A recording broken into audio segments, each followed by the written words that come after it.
It started with a mattress, or more specifically, the lack of one. I stared down at the bare wooden floor of my childhood room, now stripped of the bed that had been mine for years. My mother stood in the doorway, her arms crossed and her face set in that familiar expression of unwavering authority. "It's only temporary," she said, as if that would somehow make it better. "Temporary?" I echoed, my voice flat. "Right." My sister, Emily, was perched on what used to be my bed, her freshly manicured nails tapping away on her phone. She didn't look up, completely unbothered by the upheaval she'd caused. "She needs more space," Mom continued, as though that explained everything. "Her college stuff takes up so much room, and with you being, well, flexible, I thought you wouldn't mind." Flexible. That was the word they always used. The one that somehow justified me bending over backward for everyone else's convenience. "Sure," I said, forcing a tight smile.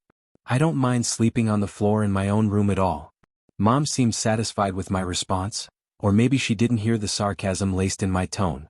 She turned and left, leaving me to stand there with a single pillow and a threadbare blanket. The first night was the worst. I lay on the hardwood floor, staring up at the ceiling, while Emily's snores filled the room. Her college stuff, which apparently included an assortment of throw pillows and scented candles, was spread across every available surface. By the second night, I'd started to feel the ache in my back. By the third, I was certain I wouldn't survive the week. But it wasn't just the discomfort that got to me, it was the principle of it all. I worked hard, paid my way through a demanding job, and still contributed to the household when I could. Emily, on the other hand, had floated back home after dropping out of college, dragging her entitled attitude and cluttered habits with her. And yet, I was the one relegated to the floor. A week later, the tipping point arrived. It was Saturday morning, and I'd just come back from a long shift at work. My feet ached, my head throbbed, and all I wanted was to collapse for a few hours. Instead, I walked into the room to find Emily's laundry strewn across my makeshift sleeping spot. "Really?" I asked, holding up one of her shirts like it was evidence in a trial.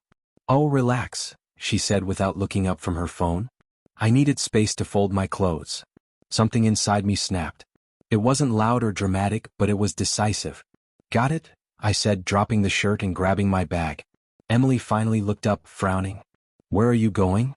"Out," I said simply, slinging the bag over my shoulder. I didn't return that night or the next. Instead, I drove around, clearing my head and thinking through my options. I wasn't a pushover. I was flexible, sure, but only because I chose to be. It was time to stop choosing that. By Monday morning, I had a plan. I walked into work early, met with my manager, and picked up every extra shift I could handle. It wasn't glamorous, and it certainly wasn't easy, but it was the first step toward something better. Toward freedom. I didn't tell my parents. I didn't tell Emily. They wouldn't have understood anyway. As far as they were concerned, this arrangement was perfectly fine. But I knew better. And I wasn't going to stop until I proved it. "You said."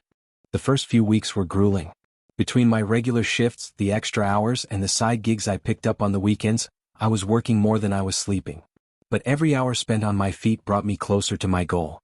I'd opened a separate bank account, one I nicknamed Operation Villa.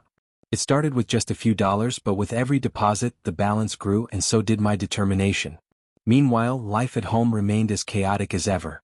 Emily treated my old room like her personal kingdom.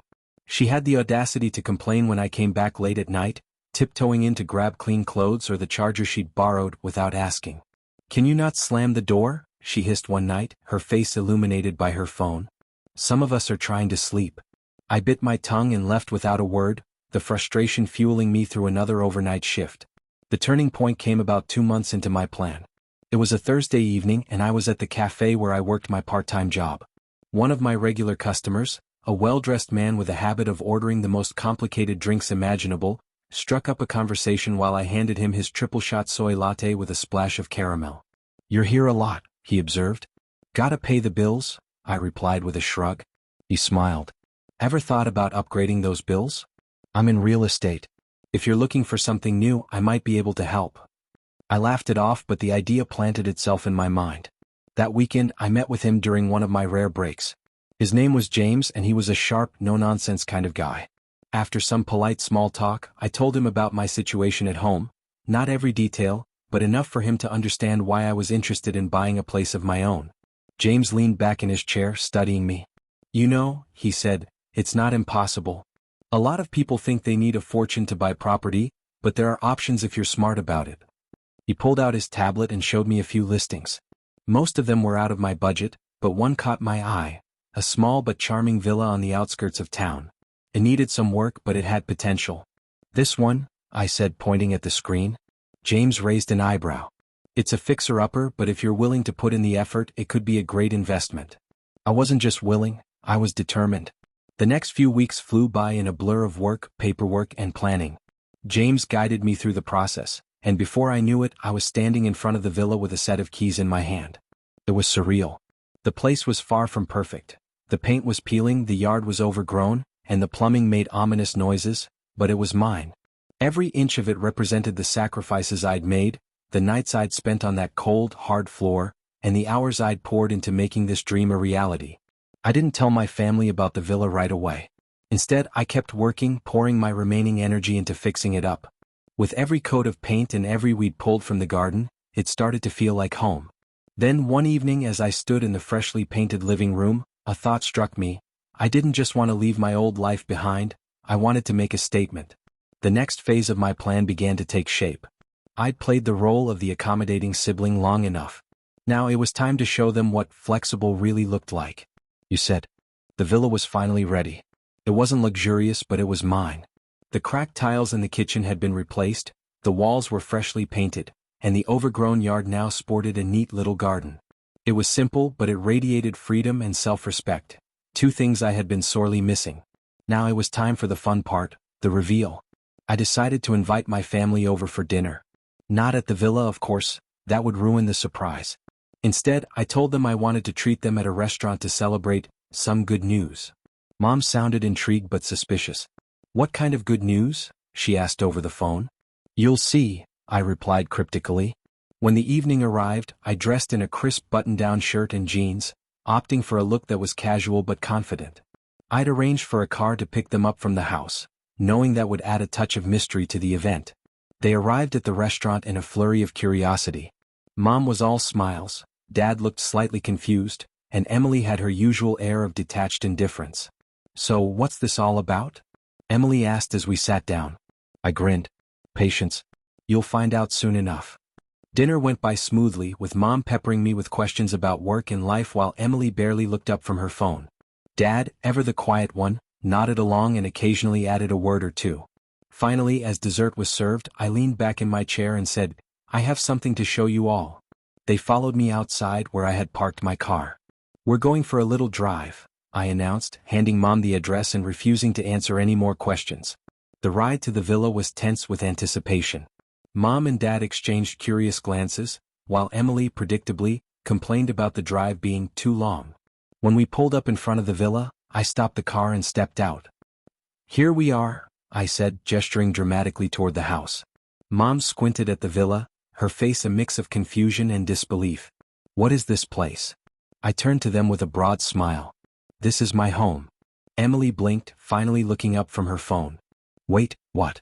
You heard me, I said, walking up to the front door and unlocking it. I bought this villa. It's mine. Their reactions were priceless. Mom's jaw dropped as she stepped inside, her eyes taking in the freshly painted walls and neatly arranged furniture. Dad let out a low whistle, clearly impressed. And Emily?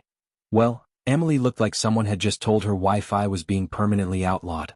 This can't be real, she said, her voice dripping with disbelief. How could you afford this? I shrugged casually. Hard work, savings, and a little determination. Turns out, when you're not spending money on frivolous things, it adds up.